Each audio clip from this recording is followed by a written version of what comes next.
Hello everyone. आज के इस सेशन में हम लोग देखेंगे 12th 2025 के लिए कुछ शॉर्ट आंसर टाइप क्वेश्चन।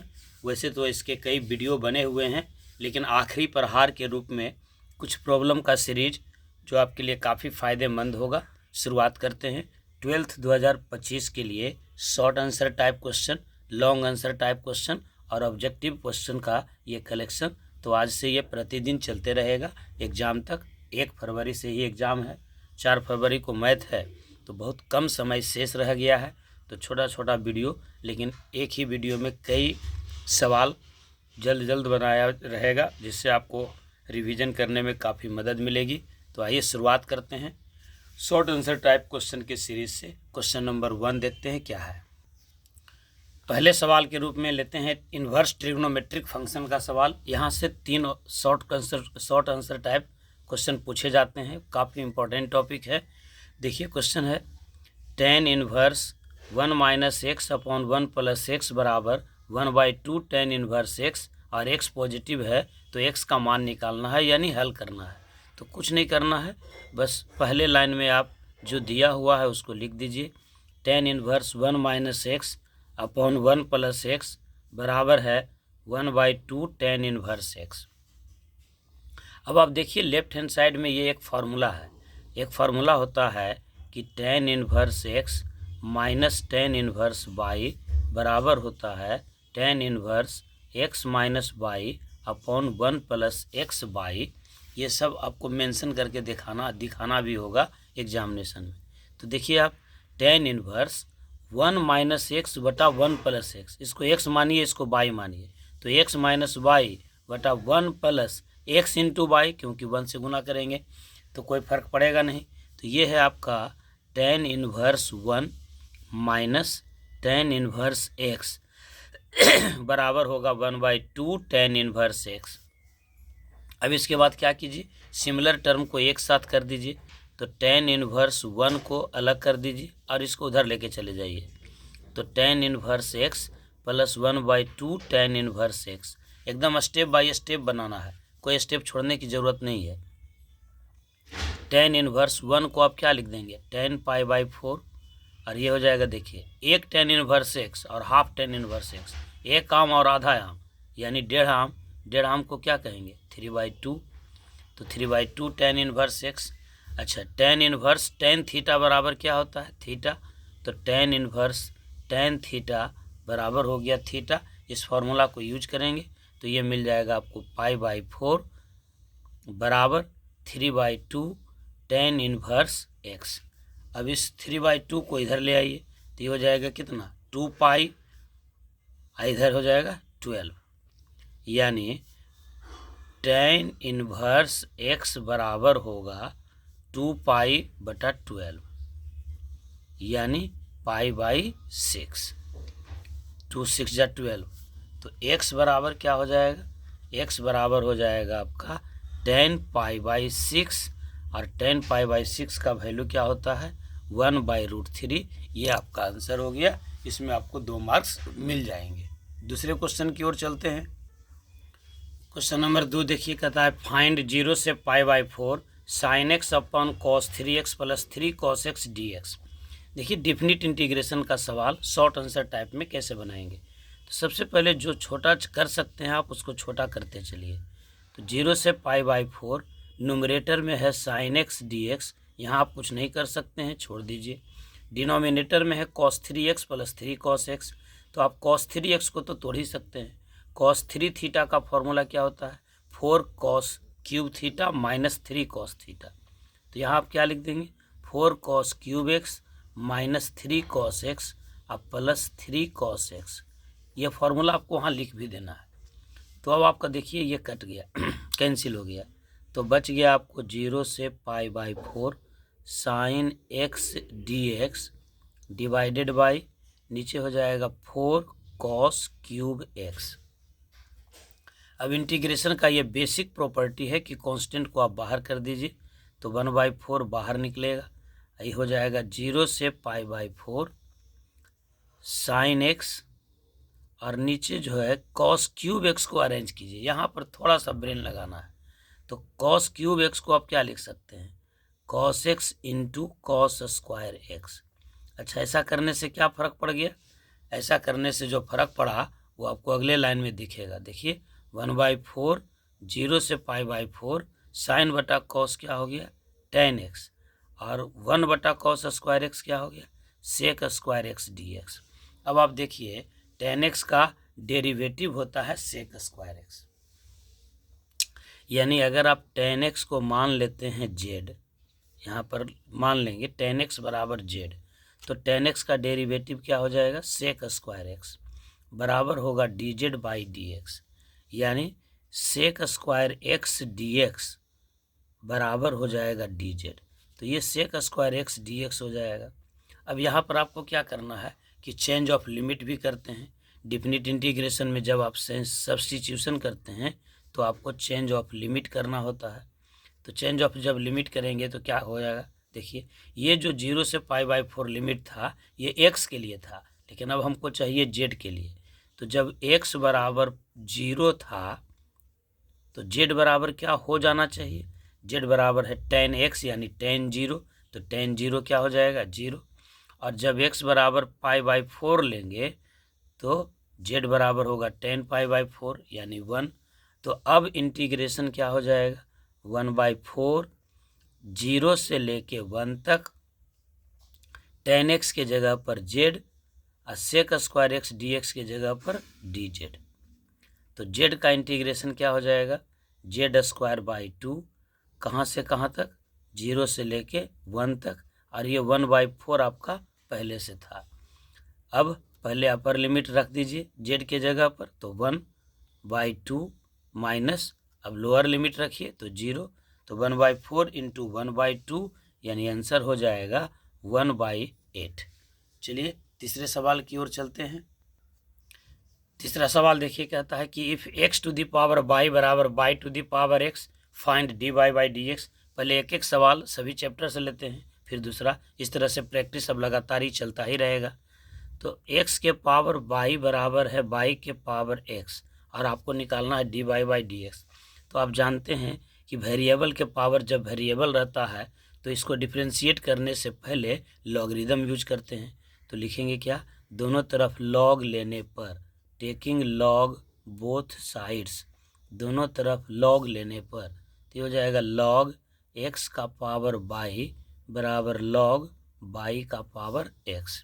ये क्या हो जाएगा? लॉग a का पावर b यानी y लॉग x बराबर हो जाएगा लॉग a का पावर b यानी x लॉग y।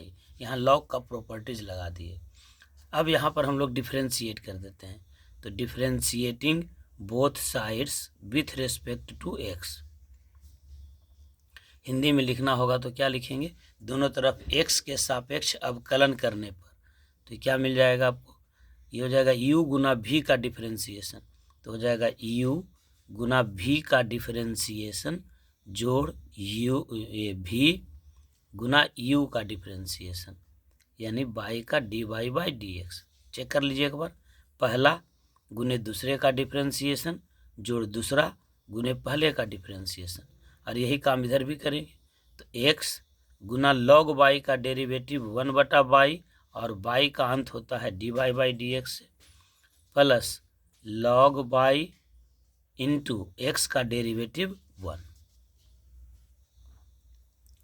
अब क्या हो जाएगा? देखिए ये हो जाएगा y/x, और इधर से ले आइए माइनस लॉग y बराबर ये हो गया x/y dy/dx, और इसको उधर भेज दीजिए तो minus log x into dy/dx।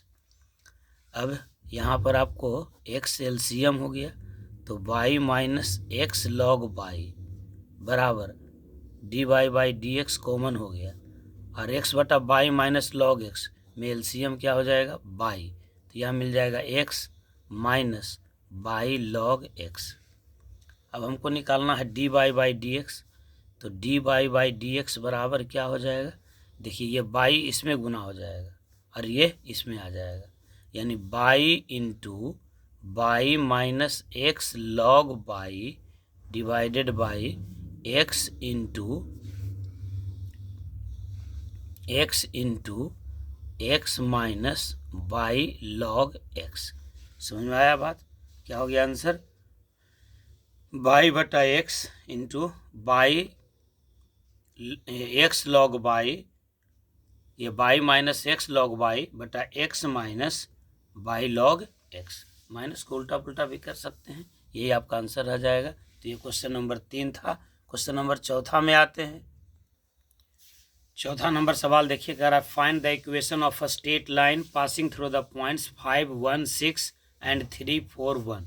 2 point से होकर जाने वाले लाइन का इक्वेशन लिखना है। तो अब 3D में जानते हैं क्या क्या होता है भाई। मान लीजिए कि अगर x1, y1, z1 और x2, y2, z2 से होकर जाने वाले लाइन का इक्वेशन लिखना हो 3D में, तो 3D में वेक्टर इक्वेशन और कार्टेशियन इक्वेशन 2 प्रकार का होता है। यहाँ कोऑर्डिनेट दिया हुआ है तो हम क्या लिख देंगे? कोऑर्डिनेट वाला इक्वेशन। कोऑर्डिनेट वाला इक्वेशन में क्या लिखेंगे?